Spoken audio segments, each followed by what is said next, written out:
በስመ ሥላሴ በስመ አብ ወወልድ ወመንፈስ ቅዱስ አሐዱ አምላክ አሜን። ሰላም እግዚአብሔር አምላክ ምስ ኩላትኩም ይኹን። ስድራ እግዚአብሔር አምላክ ከመይ ውዒልኩም? አነ እግዚአብሔር ይመስገን። ክብሪ ይስፋሕ መድኃኔዓለም አቦይ አሜን።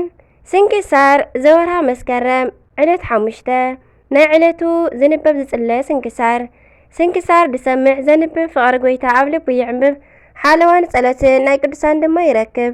ዝክረ ጻድቅ ለዓለም ይህሉ ዝኽሪ ናይ ጻድቅ ንዓለም እዩ ዝነብር። ካብ ኩሉ ክፉእ ዘበለ ክድሕኑ ንቅዱሳን ተማሕፀኑ አሜን። በስመ አብ ወወልድ ወመንፈስ ቅዱስ አሐዱ አምላክ አሜን። ወላዲተ አምላክ አደይ አንደበት ኩነኒ ቅዱስ ሚካኤለይ ገብርኤለይ ብየማነይ ብጸጋመይ ይቁምለይ አሜን።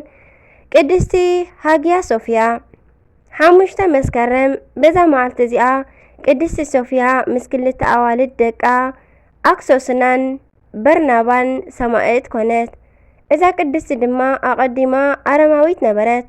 ወለዳ እውን ጣዖት ዘምልኹ ነበሩ።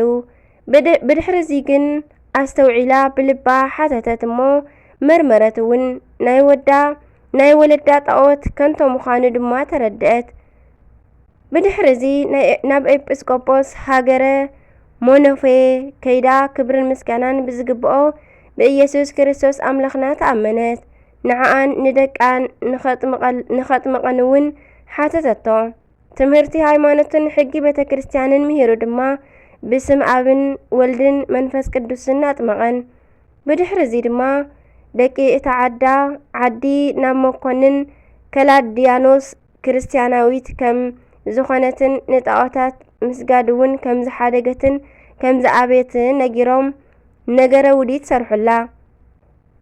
እቲ መኮንን ድማ ናብኡ ኣጸዊዑ መርመራ። ንሳ ግን ክብርን ምስጋናን ንዑ ይኹን እሞ ብክርስቶስ ኣምላኽና ድማ ተኣመነት እምበር ኣይከሓደትን። እቲ መኮንን ድማ ምስ እተን ኣዋልድ ደቃ ብዙሕ ስቃይ ኣሰቃያ። ኣብቲ ስቃይ እናሃለዋ ድማ ቅድስቲ ሶፊያ ነተን ክልተ ደቃ ንኽጸንዓላ ኣዘውቲራ ገድለ ሰማዕታትን ክብሮምን ትትርኸለን ትነግረን ነበረት። ብፍላይ ናይቲ ዓባይ አንገቤናይት ወይ ከዓ እሜቤት ሶፊያ ምስ ሰለስተ ደቃ ጲስጢስ አላጲስን አጋጲስን ተጋድሎ እናነገረት ተጽንዐን ነበረት። እቲ መኮንን ድማ ነተን ጎራዙ ቆልዑ ንኸፈራርሕ ንቅድስቲ ሶፊያ ብሓለንጊ ንኽትገረፍ ኣዘዘ።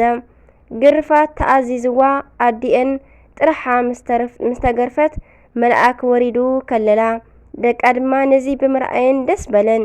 ነዛ ቅድስቲ እናገረፍዋ እናሃለው እውን በቲ ፈጣሪ ዓለማት ዝኾነ እግዚአብሔር ከም እተኣምን ትናገር ነበረት። መልሓሳ ካብ ስሩ ንኽቆርጽዋ ድማ ኣዘዘ። መልሓሳ ምስ ቆረጽዋ እውን ግን ምምስካር ኣይገደፈትን። ኣብ መወዳእታ ግን መጀመርታ ንዓኣ ካብኡ ድማ ንክልቲአን ደቃ በዛ መዓልቲ እዚኣ ተቐቲለን ኣኽሊል ሰማዕትነተን ተቐበላ። ስገአን ድማ ሓንቲ ክርስቲያናዊት ኣቀመጠቶ። ብመብራህትን ብዕጣንን ድማ ኣኽበረቶ። ናይ መከራ ዘመን ምስ ሓለፈ ንጉስ ቅዱስ ቆስጠንጢኖስ ኣዝዩ ዓብይን ምዕሩጉን ቤተ ክርስቲያን ሃኒጹ ስገአን ኣብኡ ኣንበሮ። ንእግዚአብሔር ኣምላኽና ምስጋና ይኹኖ። ንዓና እውን ብጸሎት እዘን ሰማዕታት ይምሓረና አሜን። ትውዓተን ተጋድልኦን ድማ ይዓድላና ለዓለም ዓለም አሜን። አርኬ ሰላም ለኪ ለሮሜ ባህርያ ምስል ኣዋልድኪ ክልኤቲ ባርናባ ወአክስያ ቅድመ ይሰዱ ስጋቺ ወያፍልሱ ቁስጥንጥንያ ሚመጠን ሃርየቺ ዋዕበየክንያ ለማህደሩ ስሙ በስምቺ እስከ ሰመያ ሶፊያ አሜን። በረኸተን ይሕደለና ናይ ኩለን ሰማዕታት ምስ ኣዲአንን ደቃን አሜን። ከምኡውን ቅዱስ ማማስ ሰማዕት ከምኡውን በዛ መዓልቲ እዚኣ ቅዱስ ማማስ ሰማዕት ብሰማዕትነት ዓረፈ። ናይዚ ሰማዕት ድማ ወለዱ ቴዎዶስዮስን ታውፉናን ይበሃሉ። ኣብ ዘመነ ሰማዕታት ስደት ኣብ ዝኾነሉ ጊዜ ወለዱ ሒዞምዎ ተሰዲዶም ነይሮም። ከምልጡ ስለ ዘይከኣሉ ድማ ሒዞም ኣሰርዎም። ኣብ እስር ቤት ኮይኖም ድማ ካብ ብዝሒ ስቃይ ክልቲኦም ንወዶም ንማማስ ሓቂፎምዎ እንከለው ህይወቶም ሓለፈት። ብድሕሪዚ ሓንቲ ክርስትያናዊት ወሲዳ ኣዕበየቶ፣ ስሙ እውን ማማስ ሰመየቶ። ናይ ስሙ ትርጓሜ ድማ እጓለ ማውታ ወይ ከዓኒ ኣዲኡን ኣቦኡን ዝመትዎ ደኽታ ማለት እዩ። እዚ ቅዱስ ምስ ዓበየ ናይ ወለዱ ጎደና ብምኽታል ተታሒዙ ንፍርዲ ቀረበ።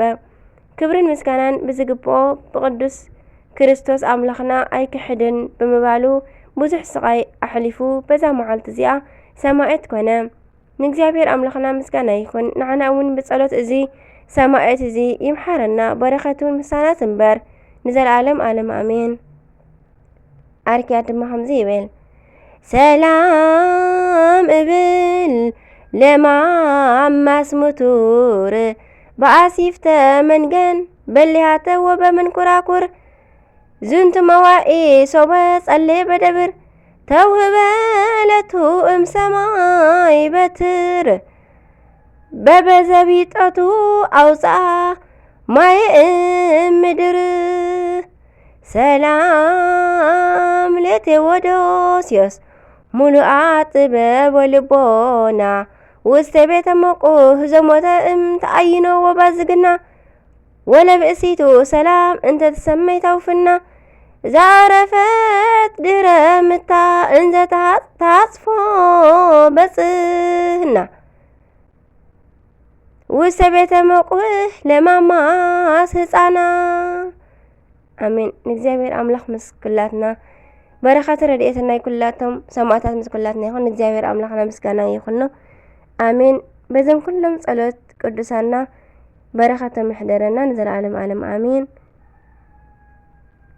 መስከረም 5 ዝኽበሩ ዓመታዊ ናይ ቅዱሳን በዓላት ድማ ቅድስቲ ሶፊያ ሰማዕት፣ ቅዱሳን አክሶስና በርናባ፣ ቅዱስ ማማስ ሰማዕት፣ ቅዱሳን ቴዎዶስዮስና ታውፉና ወለዱ፣ አቡነ አሮን መንክራዊ፣ አጼ ልብነ ድንግል።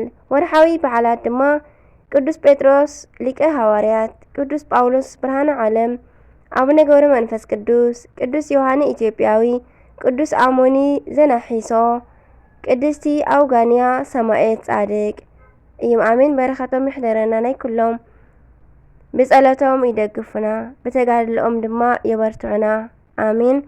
ካብ ኣናብባ ካብ ዜማ ኩሉ ዘብደቅኮ ዘንጠብኮ ብኣፈ ቅዱሳን ትጓል መላእክቲ ተኣረመለይ አሜን አሜን ወአሜን ይሁን ኩሎም መላእክቲ ሰማይ አሜን። አቡነ ዘበሰማያት ይትቀደስ ስምከ ትምጻእ መንግሥትከ ወይኩን ፈቃድከ በከመ በሰማይ ከማሁ በምድር ሲሳየነ ዘለለ ዕለትነ ሀበኒ ምህድግ ለነ አበሳነ ወጀጋየነ ከመ ንሕነኒ ንህድግ ለዘአበሰ ለነ ኢታብአነ እግዚአብሔር ተመንቶት አላትነን ወባልሃንን ኩሉ እኩስ መዚአከ ኢት መንግሥት ኃይል ወስብሐት ለዓለመ ዓለም አሜን።